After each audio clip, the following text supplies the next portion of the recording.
Para identificar al autor que se va a sentar aquí ahora, solo haría falta una palabra, patria.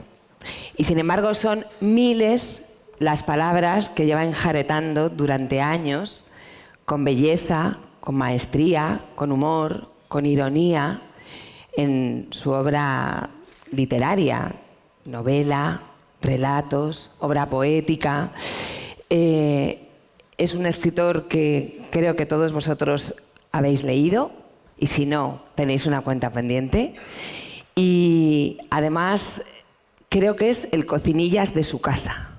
O sea, que es perfecto para cerrar Valladolid 25, este autor al que tanto adoramos, Fernando Aramburu.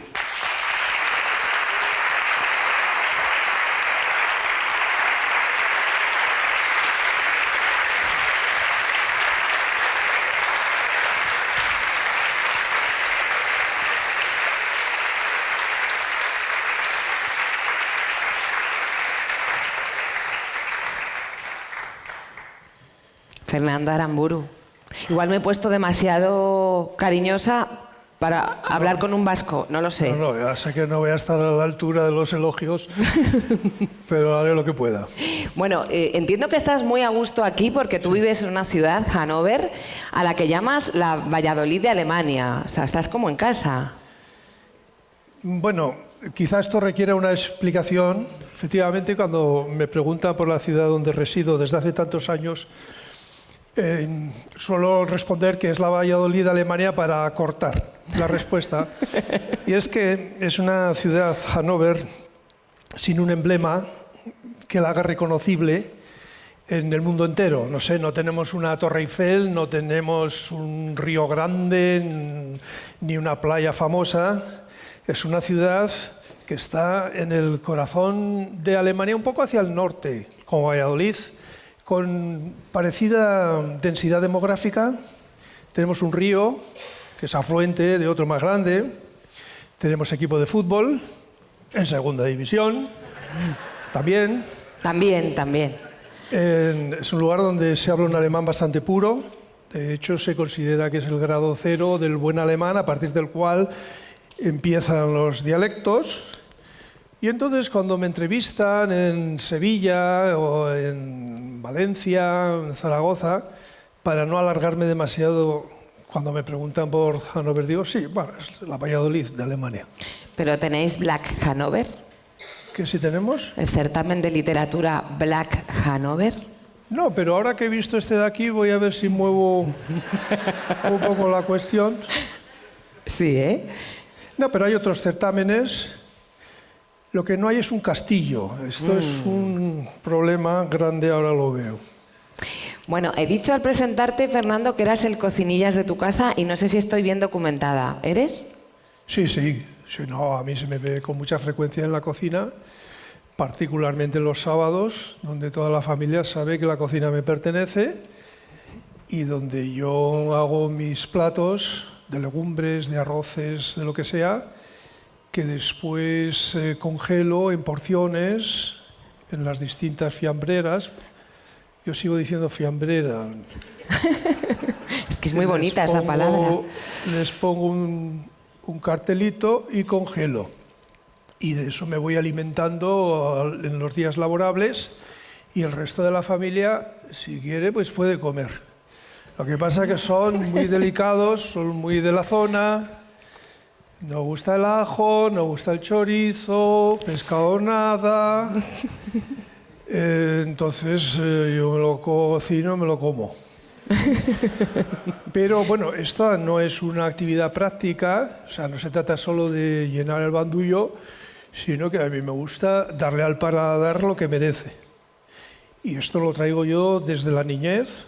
Ya dijo Dolores que hoy procedemos de una tierra donde la gastronomía es uno de los grandes dogmas.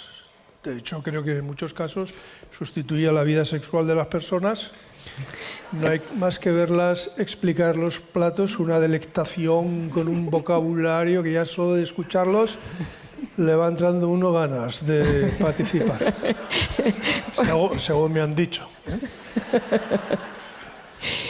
El el otro día Miquel Iturriaga hablaba aquí de la relación con su madre y decía, no era muy cariñosa, el cariño lo mostraba a través de los platos. ¿Entiendes eso?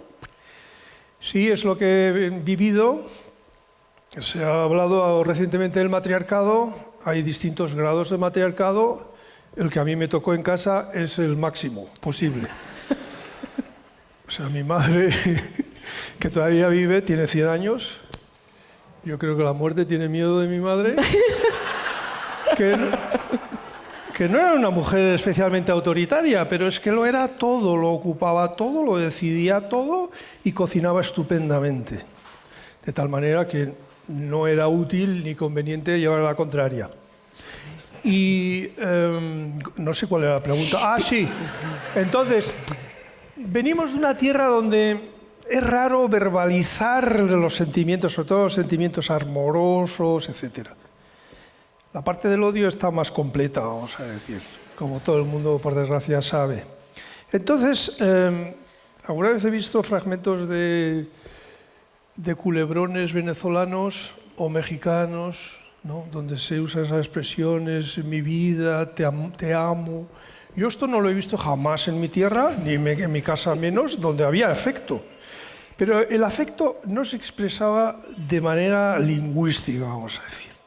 A mí mi padre viene, me dice te quiero y yo llamo al psiquiatra rápidamente porque esto no puede ser. ¿Sí? Esto rompe todas las normas étnicas del lugar. En cambio sí que se demuestra el afecto, el cariño. ¿Cómo? Pues por ejemplo, dedicando toda la mañana a hacer una comida estupenda. Y eso es suficiente. Y creo que es una manera también de manifestarse cercanía, afecto, familiaridad, de compartir algo que ha sido hecho no solo con cariño, sino también con arte. Porque claro, cocinar bien en mi tierra da mucho prestigio, no es una actividad femenina. Yo tuve, porque la gente suele morirse, un tío mío era un cocinero prestigioso al que llamaban de algunas sociedades gastronómicas. Entonces ya de niño uno ya tenía modelos y le apetecía también aprender y eso se ha quedado en mí para toda la vida. Un abrazo es muy bonito, pero a mí en algunos momentos si me lo cambias por un marmitaco, igual me quedo con el marmitaco. Pero bueno, no tienes por qué elegir, o sea, Ya. Puedes abrazar y comer el marmitaco. O comer el marmitaco y luego te abrazo para decir que estaba muy bueno, que te puedes alterar ahí el orden. Lo que cocinas muy bien, y ya lo sabemos los que te leemos, tus lectores, son las historias, las novelas, los relatos, y además utilizas ese verbo, el de cocinar. Te he oído varias veces hablar de cocinar cuando te refieres a esa construcción literaria de tu obra, ¿no? Sí, bueno, probablemente soy una persona limitada que echa mano de las metáforas habituales y una de ellas es la de equiparar la escritura con el cocinaje. Esta palabra no la has oído Cocinaje nunca. me encanta. Me la acabo de inventar. Pues me gusta muchísimo el cocinaje. No, bueno. Sí, digo cositas como cocinar una novela o la cocina del escritor. Y sí, claro, porque ya digo, cocinar, comer bien, tiene un sentido muy positivo para mí. Vale, ¿y cómo comienza el cocinaje de Ferrando Aramburu? ¿Cómo se plantea voy a hacer la próxima historia? Voy a elegir si va a ser una novela o si va a ser, por ejemplo, un cuento. ¿Cómo empieza el cocinaje? Bueno, depende del tipo de texto que me proponga escribir. Los cuentos no me los propongo deliberadamente. Los cuentos dejo que me vengan, se me ocurren. Se instalan donde no deben, molestan, interfieren. Y entonces sé que si no los pongo por escrito no me van a dejar en paz. Pero una novela sí que la diseño, la pienso, la repienso, tal vez me tenga que documentar. Todo parte del deseo de escribir. Quiere decir que yo termino un libro y no puedo estar sin tareas. Yo no puedo tener el cerebro desocupado. Entonces, cuando llego al punto final, ya estoy buscando el siguiente proyecto que a lo mejor ya estaba esperando allí. Y todo puede empezar de una minucia o en relación con algo que alguien ha escrito antes y que no desea repetir, lo cual de rebote pues, puede llevar a otro tipo de textos. Y yo escribo también series, o sea, es decir, que dedico atención a determinados aspectos de nuestra historia colectiva. Y entonces voy viendo, bueno, ya he cubierto este espacio, voy a ocuparme ahora de este otro. Y de esa manera pues va surgiendo algo y tengo un rito que si llego a la página 50 ya no hay vuelta atrás. Hasta entonces sí puedo bajarme del proyecto porque no le veo posibilidades. Dicho esto, nunca me ha ocurrido, pero tengo esa marca, ¿no? Es decir, me lanzo pues más o menos a ciegas, cosa que no es verdad, porque siempre decido el final antes de ponerme a trabajar. Y si veo, ya voy notando si hay novela o no. ¿Sí? Eso es un caso muy claro en Patria, ese final tan potente de tu novela. Ves ese final y siempre llegas a él. ¿No se ha dado el caso de que ese final que te guiaba durante el camino cambie? ¿Eso ha pasado en alguna? Sí, ha pasado alguna vez. El final de Los Vencejos lo cambié porque el original era pues, muy bruto y entonces yo estuve una vez en Zagreb, Croacia, cenando con los editores croatas y me preguntaron qué estaba escribiendo. Y les conté un resumen de lo que me proponía y cuando mencioné el final noté que la editora subía las cejas así y entonces dije, aquí falla algo. Porque además hay ciertos instintos que están muy presentes en las mujeres y de los cuales me fío. De hecho, yo abuso de mi mujer en el buen sentido de la palabra, mostrándole ideas que tengo o escenas que pienso relatar y me dice, no, esto no.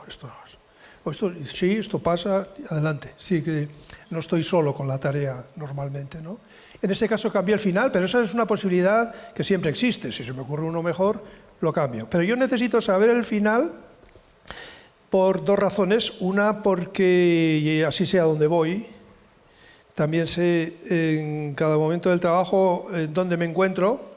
Pero sobre todo, y esto es para mí lo más importante, y esto es un descubrimiento de cocina literaria nada más, que a lo mejor a otros no les sirve, pero saber el final me permite constatar si un determinado detalle, un simple detallito o un adjetivo es necesario o es superfluo, puesto que si no contribuye a llevar toda la masa textual hacia ese punto final, hacia esa imagen que yo tengo en la cabeza, entonces no entra.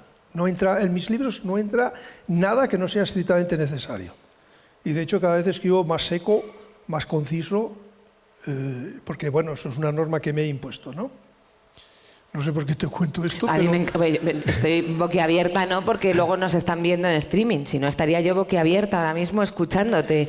Porque haces algo muy generoso. Esto que estás haciendo aquí a mí me parece muy generoso y creo que valoramos mucho que los escritores contéis tanto de vosotros a la gente que os lee, que os sigue y que se interesa por lo que hacéis. Pero también lo hacías en ese epílogo, en Patria, esa parte en la que tú explicabas la construcción de la novela, que hay una parte que tiene que ver con el contenido, pero hay una que es puramente literaria, y me pareció un ejercicio de generosidad que yo diría que en su día te hice saber en una red social, porque entonces estabas. Y cerré el libro y dije, ¿dónde está Fernando Aramburu, que le tengo que dar las gracias por esto? Eso es muy generoso, Fernando, por tu parte. ¿Puedo decir la verdad? Sí. Es que en la editorial me encargaron ese librito. ¿Te obligaron? No me obligaron. Me sugirieron, me dieron un plazo, unas dimensiones. Y como yo soy vasco y a los vascos lo que más nos gusta en esta vida es obedecer. ¿Ah, sí? Sí, mirad un poco la tele y veréis a todos en cuadrillas, en montones, etc. Entonces obedecí, sí, porque además obedecer libra de tener que pensar. De hecho, el matriarcado nos ha acostumbrado a esto también. Sí, mi madre lo decidía todo y eso era de una comodidad. Yo, mira, ahora me acuerdo, fíjate, en la cama matrimonial mi madre le ponía a mi padre toda la ropa y muy planchada por ella y comprada por ella, la ropa que se tenía que poner. Y mi padre iba y se la ponía. Yo creo que si le pone el pijama, mi padre sale a la calle con el pijama. Es que, a ver, las madres de cierta generación... Claro, son madres estilistas. En cierta generación yo creo que eso era muy habitual, que la mujer dijera: Pepe, mañana te pones esto. No, es que no lo entendéis. Mi madre no tenía un látigo. Es que esto está asumido, es que está casi como pedido, rogado. Y facilita mucho la vida. Eso sí, tiene sus inconvenientes de los cuales yo creo que no hace falta hablar porque saltan a la vista, ¿no? Pero yo agradezco mucho el contraejemplo de mi padre porque yo no he querido ser así. Entonces, efectivamente, yo aprendí pronto que conviene saber cocinar y saber hacer muchas cosas y no depender, porque termina uno convirtiéndose en un pelele. Pero he ejercido la obediencia durante muchos años y no me ha quedado ningún trauma. El contraejemplo de tu padre, Fernando, tiene mucho que ver con que tú seas escritor. Más lo que no querías ser que lo que te llamaba como vocación. ¿Sabes lo que hacía el puñetero? Se llamaba igual que yo. Por eso hubo cierto conflicto de nombres en mi casa, batalla que gané. Entonces, a partir de un momento determinado de mi adolescencia, él era nombrado con un mote. Pero un mote, vamos a decir, meliorativo, o sea, el jefe. No mandaba nada, pero era el jefe. Y luego iba por la calle con sus amigos y decía, y claro, le mencionaban que yo salía en los periódicos y que publicaba libros, los primeros, y decía, ¿qué va? Si se los escribo yo. Claro, ¿no? Era un jefe, ¿eh? Mi padre fue fundamental en mi vida, cosa de la que yo me di cuenta cuando murió. Y primero era un hombre bondadoso hasta decir basta. Era muy generoso, era el típico que enseguida pagaba las rondas y tenía sentido del humor. Mi padre era feliz haciendo reír a los demás y eso sí que me gustaría haberlo heredado de él, ¿sí? Una vez lo visité con mi madre porque teníamos que llevarle algo a la fábrica. Mi padre era un obrero raso y trabajaba en una fábrica de artes gráficas, cuyo dueño era cantautor y cantaba el socialismo y esas cosas. Pero que curraba era mi padre. Y fuimos, no sé qué tenemos que llevar. Yo era un niño, esta imagen se me ha quedado tan grabada que es determinante en mi vida. Y quizás sí soy escritor por eso que vi. Y cuando llegamos allá, él trabajaba en un sótano, al lado de una máquina, 8 horas, a veces 10 horas. Estoy hablando de los años 60, había mucho trabajo entonces. Una máquina que hacía un ruido similar a este. Chaca, chaca, chaca, chaca, chaca, chaca. 8 horas. ¿Sí? Había tenido un escape de agua. El agua le llegaba hasta los tobillos, pero él seguía ahí trabajando con su buzo desgastado y mugriento. Y yo lo primero que pensé es, esto no quiero yo para mí. Yo tengo que hacer algo para no repetir el destino laboral de mi padre. ¿Sí? En casa no teníamos libros, entonces pensé, a ver, ¿qué hago yo?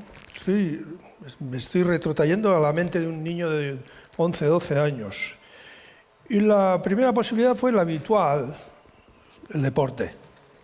Fútbol, y jugué en los alevines de la Real Sociedad, fui el primer día y había como 500 niños con las mismas aspiraciones, fui ciclista por un día, por un rato, porque me federé, además me tuve que sacar sangre y eso ya casi me impidió entrar, me daba un canguelo la aguja, pero bueno. Me federé y fui a una primera carrera con una bici de hierro. Me dieron el número 28. Siempre que veo el Tour o la Vuelta a España, cuando no la interrumpen, o el Giro, miro quién lleva el número 28. ¿Quién me representa? Total. Que empezó la carrera y yo pensé que era como en la tele, que los primeros kilómetros van charlando y demás. ¿Charlando? Dan la salida y ya el sprint. Y bueno, como a los 500 metros, el comisario de carrera me expulsó porque no llevaba chichonera. Y siguió, y yo pensé, jo, para una vez que corro no me voy a retirar, y seguí. Iba el antepenúltimo. Delante de mí iba uno como a 50 metros y detrás de mí otro. Y el que iba delante de mí se equivocó y se metió por una carretera en cuesta, y yo detrás, y el último también. O sea, mi tragedia hace reír. Y nos llamaron y volvimos. Y luego, de la pura vergüenza que me daba las voces de ánimo de la gente, me retiré. Muy frustrado. Y dentro del coche escoba había otros, o sea que... Entonces vi que el ciclismo no era mi camino. Y un día en el cole vi en el panel que pedían un lanzador de jabalina para representar al colegio. Y otras especialidades. Pero caramba, pensé, jabalina, como en el barrio hacíamos lanzas de palo de avellano y tirábamos, pensé, oh, esto puede ser para mí. Y fui a la competición de colegios, donde ahora está el campo de fútbol de la Real Sociedad, por cierto. Celebro que hayan borrado las huellas de aquel día infausto. Y la primera jabalina que yo agarré en mi vida fue en el mismo momento de competir. Y pesaba tanto. Entonces necesité como 5 lanzamientos para que por fin dejara una marca. Y la cosa salió tan mal que ni siquiera quedé el último. Así que no pude destacar tampoco por atrás. Bien, dicho esto, no me resigné y pensé, bueno, tiene que haber otra solución, otro camino para tener una vida más interesante, donde yo pueda viajar, donde pueda vivir cómodamente. Y pensé, y aquí también intervino mi padre, porque a veces hablaba del patrón. Y repetía algunas frases del patrón y yo me he dado cuenta de que usaba palabras que en casa no usábamos. O sea, que el patrón hablaba como un poco mejor. Y pensé, caramba, quizá el dominio de la palabra pueda ser una solución, porque la gente que tenía poder, o cierto poder, en cualquier discusión, en cualquier lugar, domina la palabra. Y esa fue la puerta de entrada. Entonces, de la noche a la mañana, colgué la bicicleta, colgué todo y empecé a leer y no he parado. Y yo estoy muy orgulloso de aquel chavalito inocente que tuvo esa iluminación. Entonces, yo he dedicado toda mi vida, hasta ahora, toda mi vida, lo cual le da un sentido, y además un sentido muy concreto, a cumplirle el sueño a un chavalito. En eso consiste, ese es el argumento de mi vida. Un chavalito de clase humilde, que soñó con ser escritor, con dedicarse enteramente a la escritura como vocación y como profesión, pero sobre todo como vocación. Y ese sueño se lo he cumplido. A veces pienso que cómo sería un encuentro con él si me encontrara con él en una calle, con su melena hasta aquí, y ciertas ideas un poco más intensas que las que tengo yo ahora. Probablemente me haría algunos reproches, pero yo le diría, muchacho, puedes decirme lo que quieras, pero yo he sobrevivido.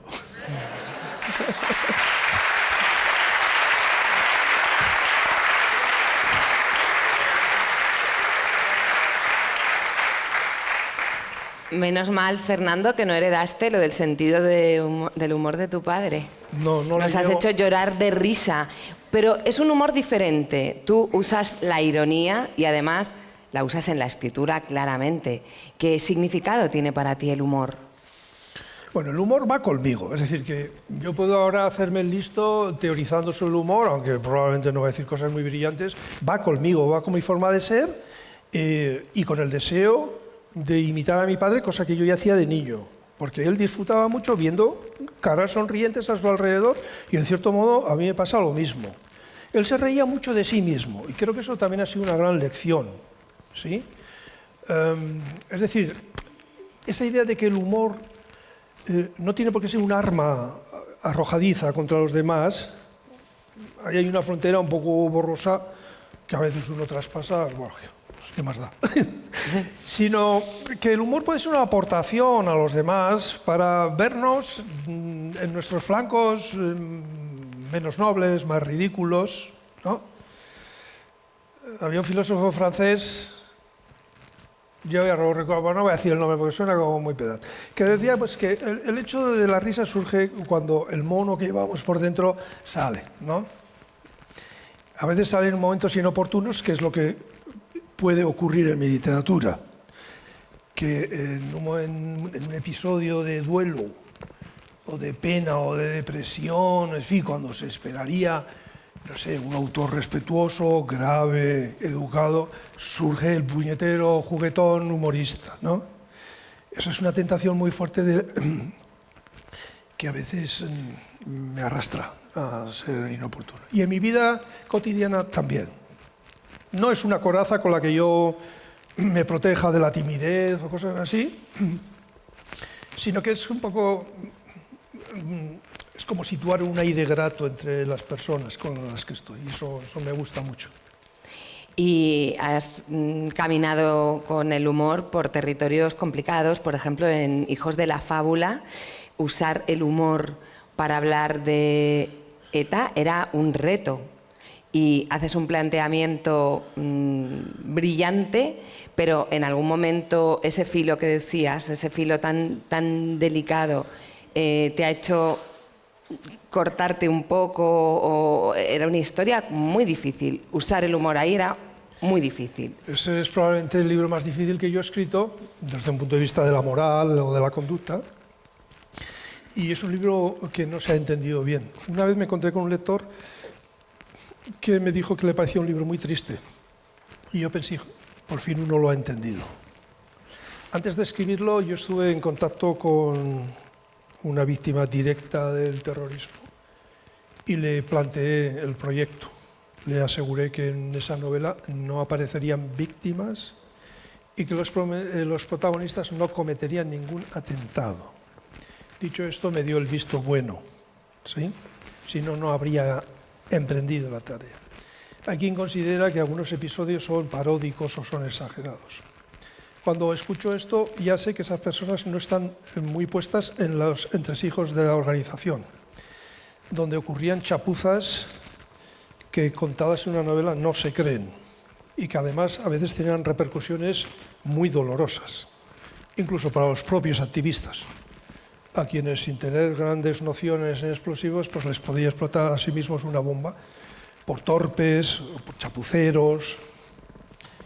Sabemos que alguna vez pues, han ido a liquidar a una persona, no han estado atentos, no estaban bien informados, no han seguido las instrucciones o no tenían mucho cerebro y mataron al que no debían.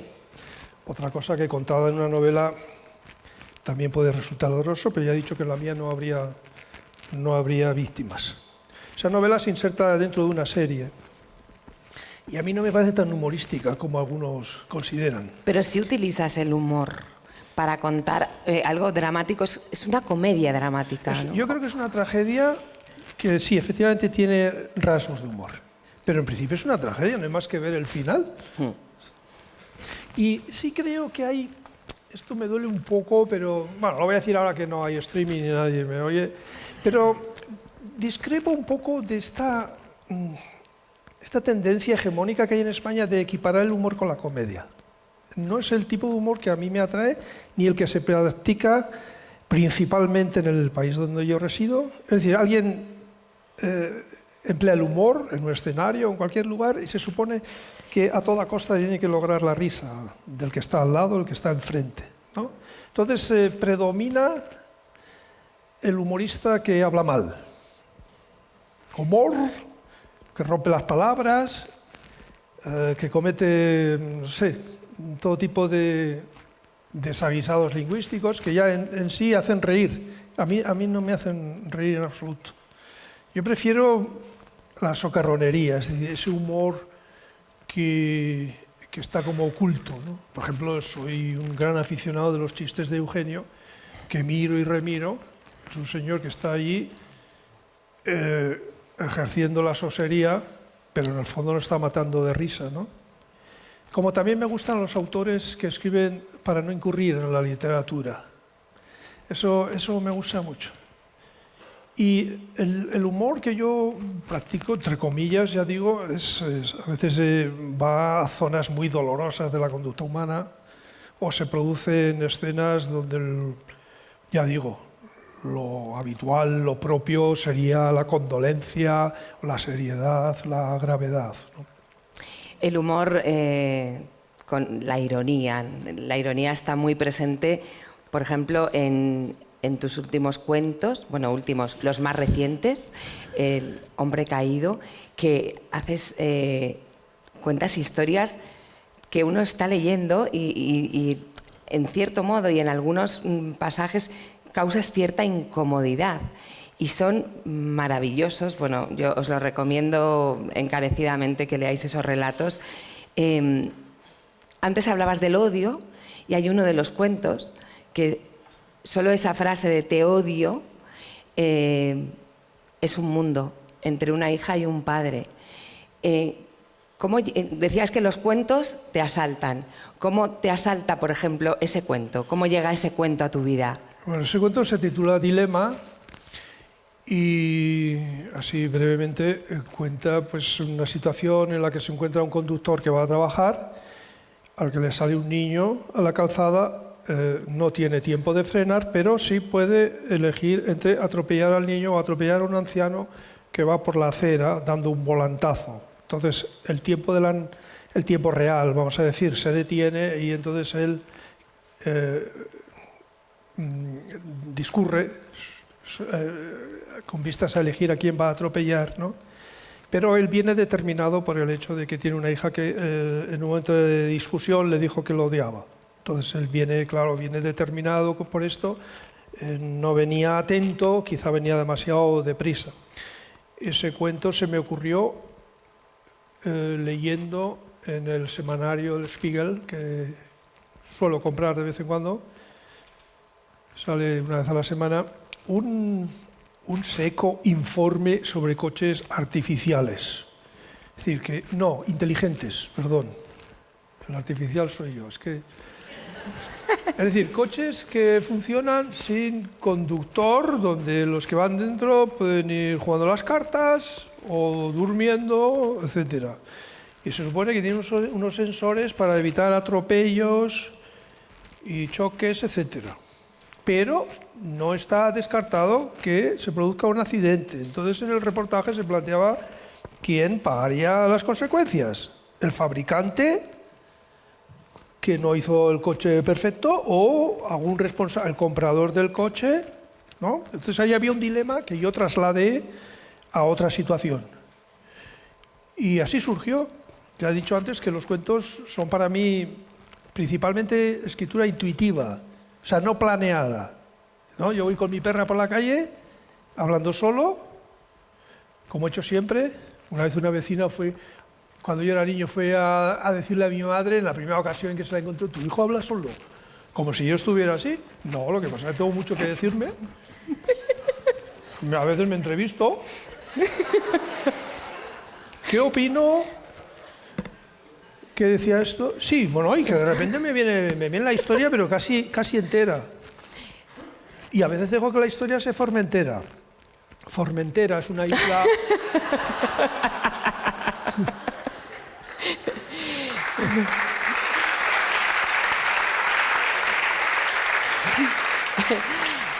Una isla de Canarias.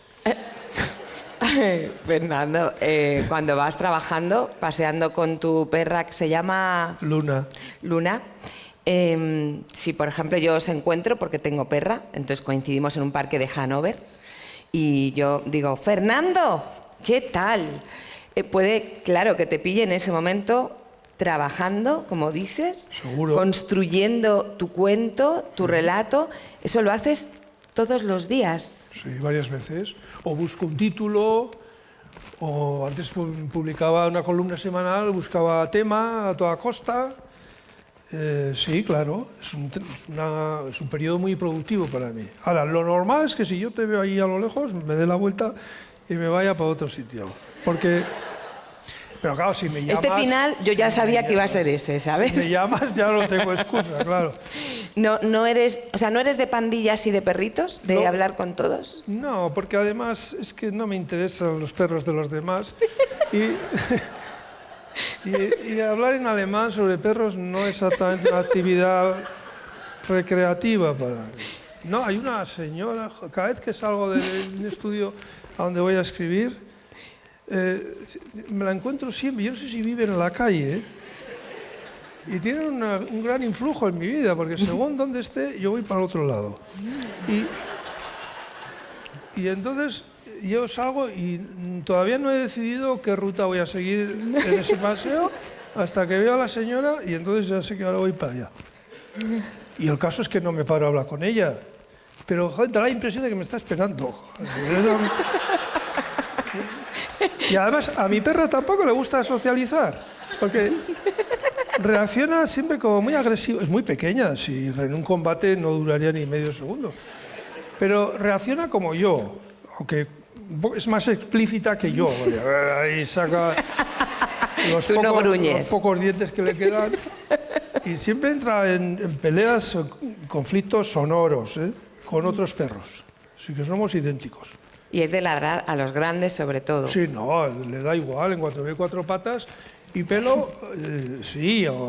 Y no sé qué tiene que también hace ladrar a los otros perros. Probablemente algún gesto, algo, arruga así el hocico y eso debe ser como muy ofensivo entre perros. No he hecho investigaciones, claro. La señora que te espera en la calle, ¿tiene cuento? ¿Tiene historia? No, pero como siga, ¿sabes? Porque los escritores tenemos esa posibilidad de vengarnos de una manera muy sibilina, sacando de nuestras novelas o cuentos gente real, sin nombrarla, donde le hacemos protagonizar hechos ridículos o sucios y asquerosos, y ahí quedan. El lector no se entera, pero uno se ha despachado a gusto. Esto es muy frecuente. Por ejemplo, tú ahora que estás observando aquí a las personas que han venido a ver Black Valladolid, ¿podrías fijarte en alguna de ellas y tener después ese retrato para algún personaje? Es que no he parado de mirar desde que he llegado. En realidad, si yo escribo novelas, no es porque yo sea novelista, sino porque me fascina el ser humano, me fascina la gente. Entonces, Dolores me ha llamado piadoso y tiene bastante razón. Y es que a mí realmente lo que me fascina es la gente, son las caras, las voces, las vestimentas, ¿no? Yo no conozco el aburrimiento. Yo estoy en una ciudad, en un lugar, sin ninguna actividad, me siento en una terraza y me dedico a ver gente. Y con eso, a ver gente, pero luego a atribuirles historias. Esto viene, el origen de esto sí que lo conozco con toda exactitud. No sé si es pertinente, pero ya que estamos aquí... Cuéntanoslo. Y que la gente pacientemente me escucha. Esto tiene que ver con las tediosas misas de mi adolescencia. Yo tenía que ir a misa los sábados.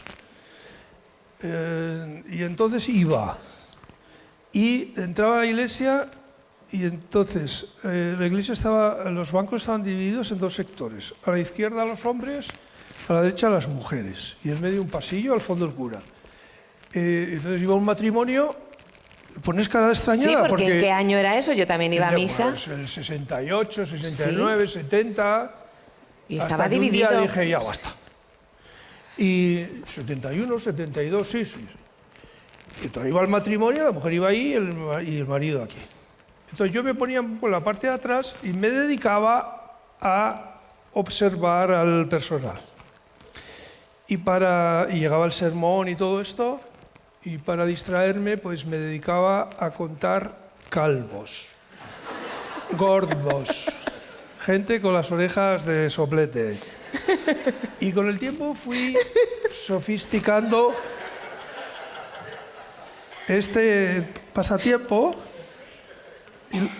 Es que es lo mismo que hago en las novelas. Entonces, elegía un señor ahí, uno de estos que tenía el jersey aquí atado por delante, con una señora del otro lado, y los vinculaba. O sea, los casaba o los ponía a besarse en mi imaginación, caramba, las misas se me hacían como más amenas, ¿no? Por eso soy un fanático del aburrimiento. O sea, quiero decir que considero que a los niños no debería privárseles de la inactividad, del aburrimiento, porque ya se las ingeniarán para imaginar, para emprender algún tipo de actividad, etc. En lugar de tenerlos en todo momento entretenidos, mirando unas imágenes que no producen ellos, ¿no? Sin dejar hueco para la imaginación, ¿no? Efectivamente. Nos dejamos hueco. Exacto. O sea, que tú no te aburrías. Tú en tu aburrimiento en ese aburrimiento generabas historias. ¿Y escribías o no? ¿O todavía no? No escribía. ¿A qué edad empezaste a escribir? En el cole, yo tuve la suerte de tener un profesor que nos mandaba a hacer redacciones y después comentaba con tinta roja el texto, ¿no? Y a mí me daba tanto placer lo que escribía que yo le hacía más redacciones que las que él pedía. Y conservo los comentarios, pero los recorté, pero no las redacciones. Y fui un poco... Bueno, quizá eran muy malas, eran de adolescente, ¿no? Y ese también me animó. Parecía como que después del fracaso ciclista todo me empujaba un poco hacia la literatura. O sea, todo iba formando, cobrando forma, ¿no? Había algunos compañeros que también leían, y leíamos a la vasca. O sea, veíamos a ver quién leía más libros, quién leía los libros más gordos, ¿no? ¿Y en casa qué te decían cuando leías tanto? Primero se preocuparon, porque además yo leía en voz alta. Me agarraba una comedia de Moreto o de Vélez de Guevara, autores muy populares en su día, y más o menos en hora y media me la leía en voz alta. Y en casa no había tradición en este sentido. Y una vez mi padre,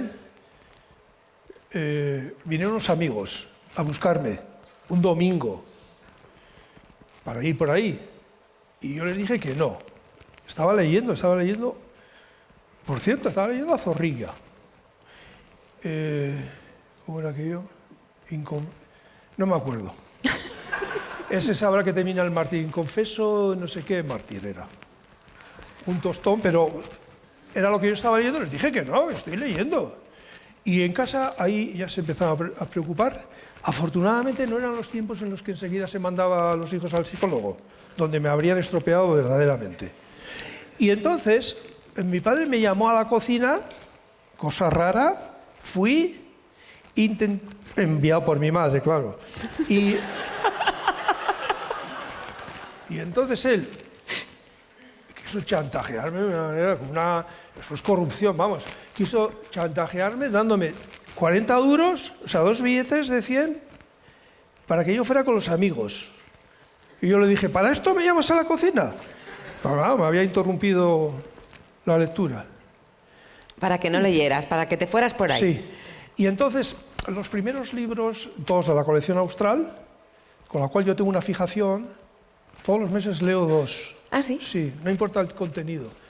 Pero el caso es reproducir aquellas sensaciones físicas de cuando leía estos libros, el olor, las páginas amarillas, etc., ¿no? Entonces, los primeros libros los llevé yo, eran de lectura obligatoria en el colegio, de tal manera que yo a veces tengo el capricho de pasear por delante de mi biblioteca y está ahí plasmada mi biografía.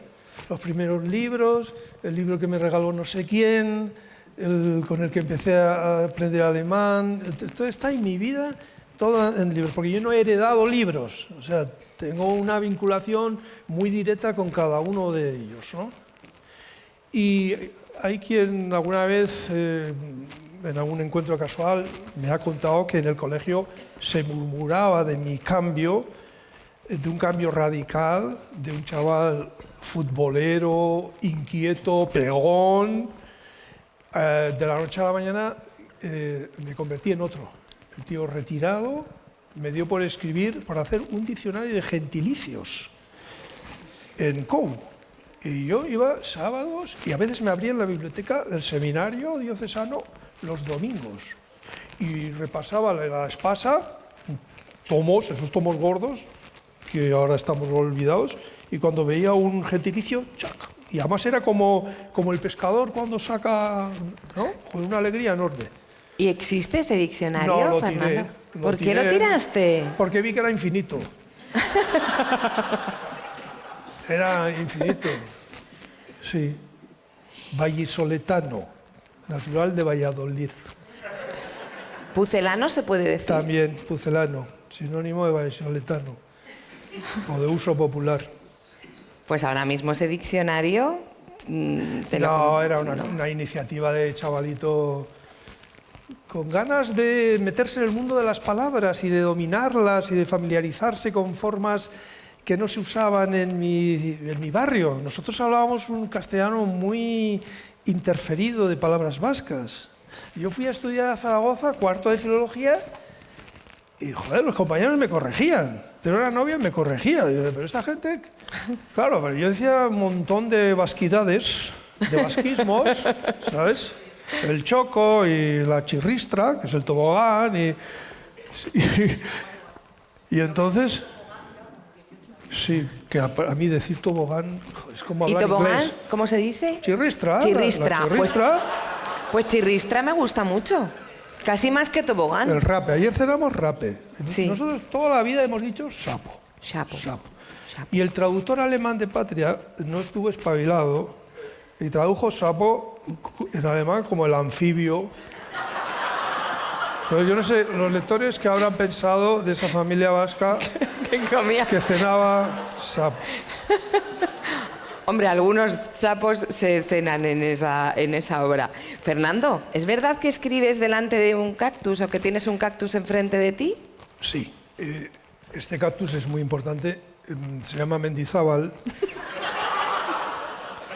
y está en un tiesto y tiene más o menos el tamaño de una cabeza humana con pinchos. Para mí es un recordatorio. Es el representante o el símbolo de la persona, sea quien sea, que quizá va a leer mi libro. Es decir, yo escribo para los lectores. Yo pienso que voy a dar simplemente un suscitador, un texto, que alguien descifrará de tal manera que se forme la historia en su cabeza. Y dependiendo de qué tipo de persona sea, la historia irá por un lado o por otro. A veces he dicho que la ideología de los libros las ponen quienes leen, ¿sí? Porque nadie llega en blanco a un libro, todo el mundo llega con sus gustos, preferencias, convicciones, manías, etc. Y quien participe en un club de lectura se habrá dado cuenta de que el mismo libro, un texto idéntico, suscita reacciones muy diferentes. A algunos les gusta mucho, a otros no les gustó nada, ¿sí? Entonces, de manera simbólica, yo tengo ahí este amigo con el que además hablo y además tiene la virtud de no llevarme la contraria. Claro. O sea, lo acepta todo. Mendizábal. Y a veces, un poco porque paso muchas horas solo, entonces por escuchar, la perra no habla. ¿Tu perra no le digo, habla? no. La mía sí. Joder, pero yo no sé dónde la has comprado. Porque... No, pero mi perra tampoco me lleva la contraria. Y me acompaña todo el día. Está debajo del escritorio, tranquila, y yo no la noto, pero sé que hay ahí un ser vivo. Y eso, no sé, de alguna manera me hace sentir a gusto. Ella y Mendizábal. Entonces yo a Mendizábal le digo, mira, hoy te voy a escribir con frases cortas, te voy a introducir alguna nota de tipo olfativo, gustativo. Pues una cosa que me gusta mucho es que los lectores no sigan simplemente una historia, como quien lee un artículo o un reportaje periodístico, sino que al mismo tiempo el texto le vaya salpicado de ciertas sensaciones, ¿no? Un día gris, una lluvia lenta, algún olor. O sea, todo esto acompaña las historias de una manera que a veces da un rasgo poético, no sé, o que las hace como, no sé, a veces más agradables, otras incómodas. Esto lo tengo en cuenta y eso lo hablo con Mendizábal, ¿sí? Y de alguna manera establezco el plan del día en connivencia con Mendizábal. Y de vez en cuando le echo un chorrito de agua para que el hombre no se me deprima. Tiene unas espinas... Sí, potentes. ¿Por qué se llama Mendizábal? Porque tengo tendencia a poner apellidos a los animales, Luna no, porque no se lo puse yo. Animales, plantas, les pongo apellido, no nombre. Y no sé, quizá me acordaba de aquel de la amortización del siglo XIX. Alguien me ha dicho recientemente que no se llama Mendizábal, que esto era un seudónimo. Eso es una cosa novedosa para mí. Pero es igual, porque cuando yo digo Mendizábal, él está ahí. Mendizábal es también como nombre de futbolista, a mí me sonaría, o de árbitro. Bueno, es un apellido vasco. Mendimonte, Zabal, Ancho. Sigues siendo futbolero, aunque has dicho era futbolero, sigues siendo. ¿Y tienes el corazón repartido en un Real y una Real? No, yo como un La Real. La Real es femenino, sí. Sí, la Real Sociedad, no eres de la Real Sociedad. ¿Y el Real Zaragoza o no? Me equivoco. Sí, sí. Vale. Sí. No, ya, que habías pensado en el Real Madrid y te había dado un... Es el momento de hacerme el simpático y decir que soy del Valladolid. No, yo tengo 3 corazones en el pecho, el más grande es el de la Real, pero esto es algo inevitable, es como un hueso más, forma parte del cuerpo. Luego sufro por el Real Zaragoza, que lleva 13, 14 años en segunda. Esa es una ciudad muy importante en mi vida. Sí. Y ahí me licencié en filología y ahí dejé una pila de amigos y me da mucha pena que es un equipo con los éxitos que tuvo en el pasado, pues lleve tanto tiempo en segunda y ahora mismo todavía no han ganado ni un partido. Ya, hoy con el Ceuta igual ganan. Vamos a ver qué pasa. Toca... Y luego el Hannover 96, que no me despierta ninguna pasión, pero joder, ya que estoy allí... De hecho, mi tarjeta bancaria, no la tengo aquí, tiene el logotipo del Hannover 96. Pero nunca voy al campo, ni me pongo una bufanda. Ahora, si llega el domingo y veo que la Real ha ganado, digo, joder, bien, es una alegría, una chorradita, pero bien. Y ha perdido, y digo, joder, otra vez. Que tampoco hemos ganado ningún partido en lo que lleva el día, o sea que... Bueno, en la vida se pierde tantas veces. No sé si alguno de los asistentes quiere aprovechar que está aquí Fernando Aramburu para preguntarle. Sabéis que después va a estar firmando sus ejemplares, como Dolores Redondo, y veo alguna mano. Yo creo que es que impones, Fernando. O sea, a mí me impones. Pues empezamos de nuevo. ¿Hay alguna mano por allí? Sí.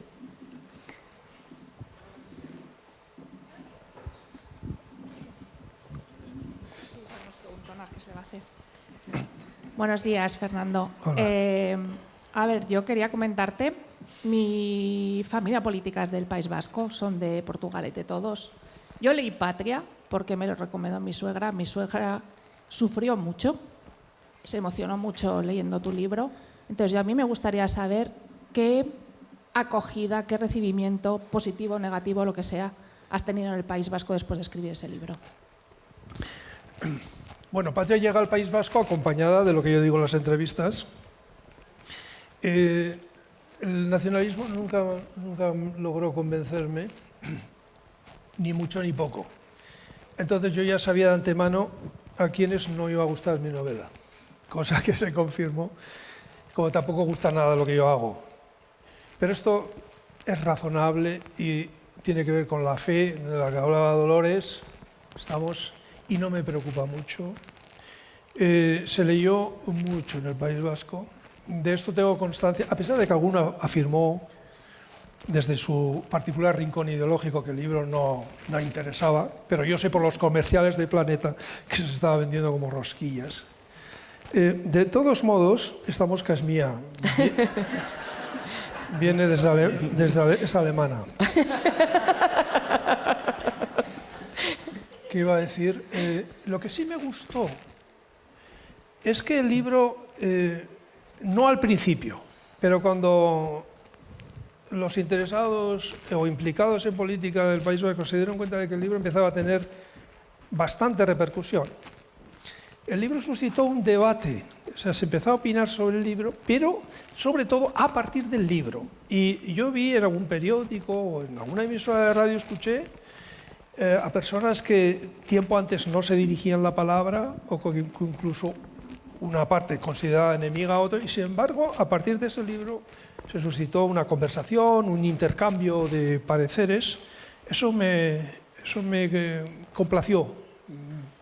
Iba más allá de la literatura. Yo en principio pensé que había publicado una novela exclusivamente, y de hecho al principio las repercusiones iniciales eran estrictamente literarias.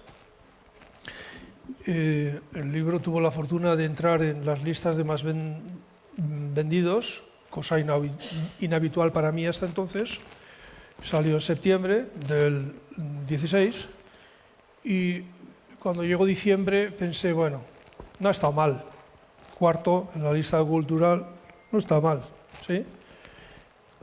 Y bueno, ahora llegará enero, la cuesta de enero, otro año, otras perspectivas, otros libros. Pero fue entonces cuando realmente el libro se convirtió en algo que no estaba planeado, ni previsto. Y fue, no sé cómo llamarlo, una especie de fenómeno social, un tema de conversación. Es decir, algo que iba mucho más allá de la literatura, que además inducía a conversar sobre cuestiones que estaban un tanto soterradas o que eran dolorosas o incómodas, ¿sí? Salió en un momento oportuno, ahora eso lo hemos visto con posterioridad. ETA había dejado de actuar, pero todavía no se había disuelto.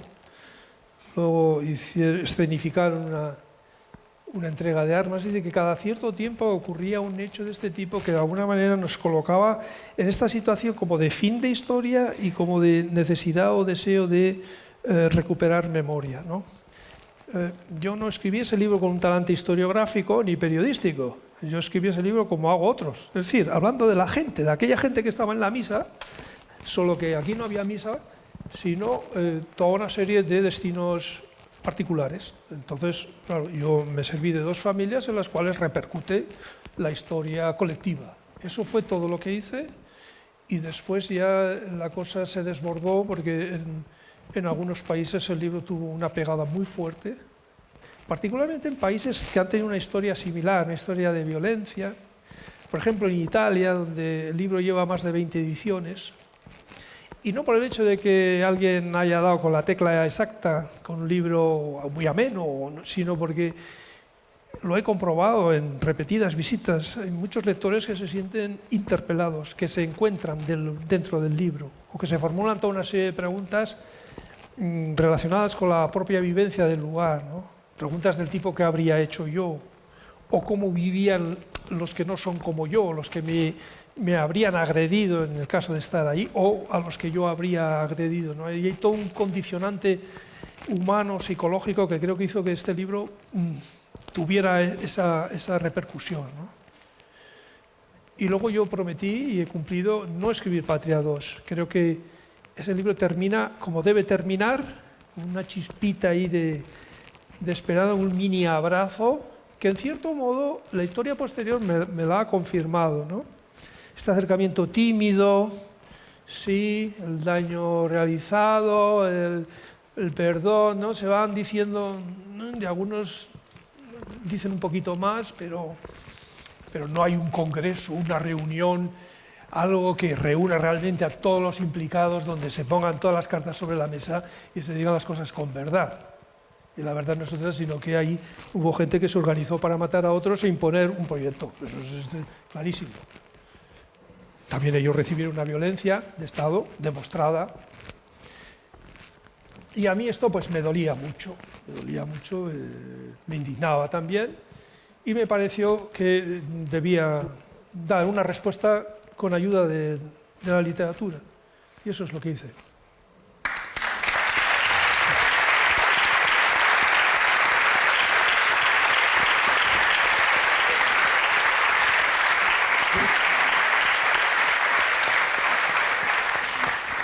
Fernando Aramburu, esto tendría que terminar con un abrazo, como una gran novela. ¿A todos? Se lo puedes dar después porque van a ir a que les firmes tus ejemplares. En representación. La mosca es mía, ¿no? La mosca es de los dos. La mosca la llevamos a medias. Ha sido un enorme placer. Gracias, Fernando. No, yo te digo,